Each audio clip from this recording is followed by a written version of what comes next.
Hello everyone, welcome back to my YouTube channel Radhe Radhe. कैसे हैं आप सब लोग और आप सबकी तैयारी कैसे चल रही? तो आज मैंने जीके के टॉपिक्स में भारतीय अर्थव्यवस्था के बारे में पढ़ा। जैसे इसमें ये पढ़ा कि इकोनॉमिक्स है क्या, ये ग्रीक वर्ड से ओरिजिनेट हुआ है और जिसका मीनिंग होता है कि मैनेजमेंट, जो कि गृह व्यवस्था को देखता है, संसाधनों की व्यवस्था को, मतलब ये उसकी व्यवस्था को, सारी चीज़ों को मैनेज करता है।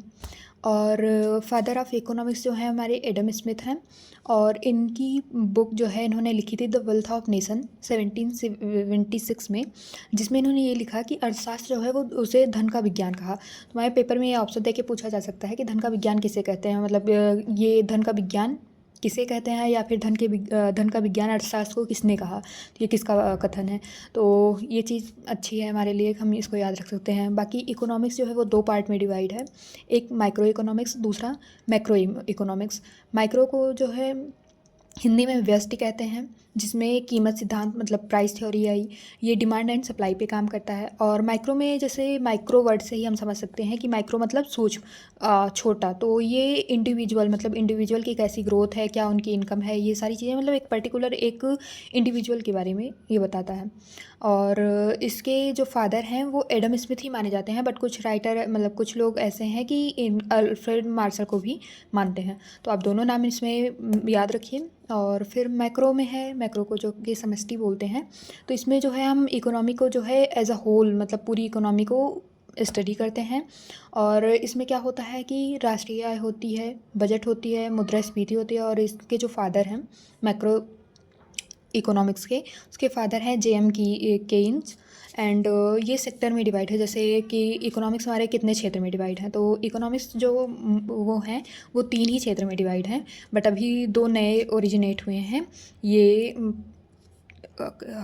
चतुर्थ का और पंचम का। तो प्राइमरी, सेकेंडरी और टर्शियरी में, जैसे जो हमारे प्राथमिक क्षेत्र है, प्राथमिक क्षेत्र में जहाँ से हम कच्चा माल प्राप्त करते हैं, मतलब जो नेचुरल चीज़ें हैं वो आती हैं। लाइक इसमें एग्रीकल्चर आता है, डेयरी आता है, फिशिंग, फॉरेस्टिंग, मतलब इसमें खनन और माइनिंग, मतलब इन सारी चीज़ों का भी होता है। और प्राइमरी क्षेत्र का पूरा हमारे सकल घरेलू उत्पादन, मतलब जीडीपी में इसका जो है 16%, मतलब जो इन दोनों से है वो सबसे कम इसी में मिलता है कि इसका योगदान केवल 16% है। और फिर जो हमारा द्वितीयक क्षेत्र है, द्वितीयक क्षेत्र में ऐसा होता है कि ये यहाँ से कच्चा माल, मतलब कच्चे माल को ही यूटिलाइज करके जो प्रोडक्टिव चीज़ बनाता है, तो वो सेकेंडरी चीज़ है। जैसे अगर हम यहाँ पे देखें तो जो हमारे कपड़े बनते हैं वो कपास, मतलब कॉटन और इन सारी चीज़ों से बनते हैं। तो ये हमारा कॉटन कहाँ से आता है, वो एग्रीकल्चर से आता है। सेम तो मैन्युफैक्चरिंग है और इंडस्ट्रीज वगैरह, इसको औद्योगिक क्षेत्र भी कहा जाता है। और इसका योगदान जीडीपी में 25 से 31% है। सेम टर्शियरी क्षेत्र है जो कि सेवा क्षेत्र है, तो इसमें जो है परिवहन और इसका जीडीपी में सबसे ज़्यादा योगदान है, इसमें 54% है। और उसके बाद ये दोनों क्षेत्र, तो चतुर्थ क्षेत्र में यह है कि इंफॉर्मेशन एंड टेक्नोलॉजी के बारे में है एंड रिसर्च एंड डेवलपमेंट का है। और पंचम क्षेत्र जो है हमारा, उसमें उच्च निर्णय लेने वाले संस्था, मतलब जो गवर्नमेंटल डिसाइड करता है सारी चीज़ें कि क्या कैसे चीज़ें चलती है, जो ऑर्गेनाइजेशन के थ्रू होता है, तो वो हमारे ये क्वीनरी में सेक्टर में आता है। इसमें जैसे मतलब सीईओ हो गए या मैनेजिंग डायरेक्टर हो गए, तो ये चीज़ें आती हैं। और इसके बाद फिर मैंने कंप्यूटर और रीजनिंग के में पढ़ा। तो रीजनिंग में मैं अभी जो है रैंकिंग टेस्ट लगा रही हूँ, उसके क्वेश्चन को प्रैक्टिस कर रही हूँ। तो आप भी उसको प्रैक्टिस कर सकते हैं, आप चाहे चैप्टर वाइज चलें, या फिर आप ऐसा भी कर सकते हैं कि आप चैप्टर वाइज नहीं चल रहे हैं तो एटलीस्ट आप 10 क्वेश्चन मॉक ही दे लीजिए, तो कुछ ना कुछ सॉल्व करते रहिए उसमें। और कंप्यूटर में मैंने आज जो पढ़ा, तो कंप्यूटर में मैंने बूलियन अलजेब्रा पढ़ा है। बूलियन अलजेब्रा को जो है 1854 में जॉर्ज बूली ने इसकी खोज की थी। और इसमें जैसे ये सारे लॉ होते हैं, तो इनके बारे में भी हमें पढ़ना होगा कि एंड जो है डॉट सिंबल से और प्लस सिंबल से, और जो है फिर हमारा निगेशन जो है, निगेशन के लिए हम ये सिंबल, इसको कॉम्प्लीमेंट भी बोलते हैं, ये सिंबल यूज करते हैं।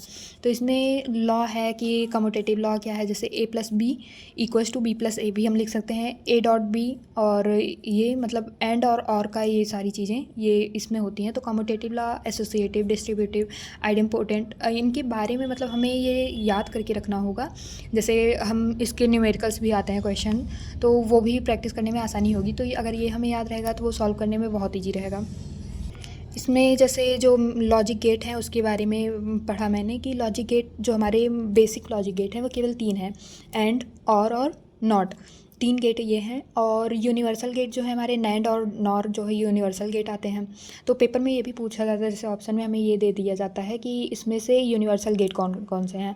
तो हमारा जो नैंड है और नॉर वो दोनों गेट यूनिवर्सल हैं। उसके बाद फिर ये जैसे एंड, ये और इन सारी चीज़ों के बारे में मतलब आप ऐसे ट्रुथ टेबल भी याद रखिए कि किनका हाई होने पे किसका लो होता है, मतलब दोनों हाई है तो ये भी हाई है। तो ऐसे पेपर में देखिए कि मतलब इसमें कि अगर एक का इनपुट जो है हाई है दूसरे का लो है तो किसका वो होगा। तो ये सारी चीज़ें भी हमें याद करके रखनी होंगी। और आप भी अपनी प्रिपरेशन को बनाए रखिए। और जैसे एक चीज़ ये है कि हाँ, नॉर गेट में, नॉर गेट का जो यूज हम करते हैं वो माइक्रो प्रोसेसर में कंट्रोल यूनिट बनाने के लिए इसका यूज करते हैं। और जो जॉर गेट है, जॉर गेट जो है यूज किया जाता है एरर डिटेक्शन में, और ये इनक्रिप्शन के लिए भी यूज होता है। डेटा की सिलेक्शन में भी जॉर गेट का यूज होता है। और अरिथमेटिक ऑपरेशन परफॉर्म करने के लिए भी जॉर गेट का मतलब जॉर गेट जो है यूज किया जाता है। तो ये मेरा पूरा रहा आज के कंप्यूटर का। उसके बाद फिर तो आप ही अपनी प्रैक्टिस करिए। Thank you so much watching, and please share your feedback. I would love to hear from you, so feel free to share your thoughts. Thank you.